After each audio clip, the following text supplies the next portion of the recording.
শুধু রক্তের তরে কোনো জীবন যাবে না ঝরে এই স্লোগান নিয়ে প্রতিষ্ঠিত স্বেচ্ছাসেবী সংগঠন গলাচিপা ব্লাড ফাউন্ডেশনের নতুন সদস্য সংগ্রহ ও কর্মী সভা অনুষ্ঠিত হয়েছে। বুধবার সকাল 11টায় উপজেলার পানপট্টি মাধ্যমিক বিদ্যালয়ের শিক্ষার্থীদের নিয়ে এ কর্মী সভা হয়। অনুষ্ঠানে পানপট্টি মাধ্যমিক বিদ্যালয়ের প্রধান শিক্ষক নিহার রঞ্জন রায়ের সভাপতিত্বে প্রধান অতিথি ছিলেন মাইটিভির উপজেলা প্রতিনিধি ও গলাচিপা ব্লাড ফাউন্ডেশনের উপদেষ্টা হাসান এলাহি। বিশেষ অতিথি হিসেবে বক্তব্য রাখেন পানপট্টি মাধ্যমিক বিদ্যালয়ের অবসরপ্রাপ্ত প্রধান শিক্ষক মোহাম্মদ মোসলেম উদ্দিন, সিনিয়র শিক্ষক ইকবাল হোসেন ও স্থানীয় সমাজসেবক নূর মোহাম্মদ হাওলাদার। অনুষ্ঠানে শুভেচ্ছা বক্তব্য রাখেন সংগঠনের সভাপতি লুৎফর রহমান আওলাদ ও সঞ্চালনা করেন তথ্য ও যোগাযোগ সম্পাদক রফিকুল ইসলাম।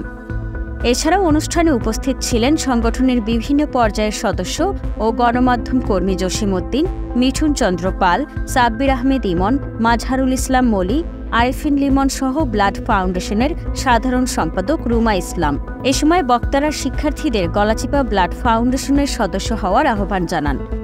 বক্তব্যে ব্লাড ডোনেট করার নানান দিক সম্পর্কে ধারণা দেওয়া হয়।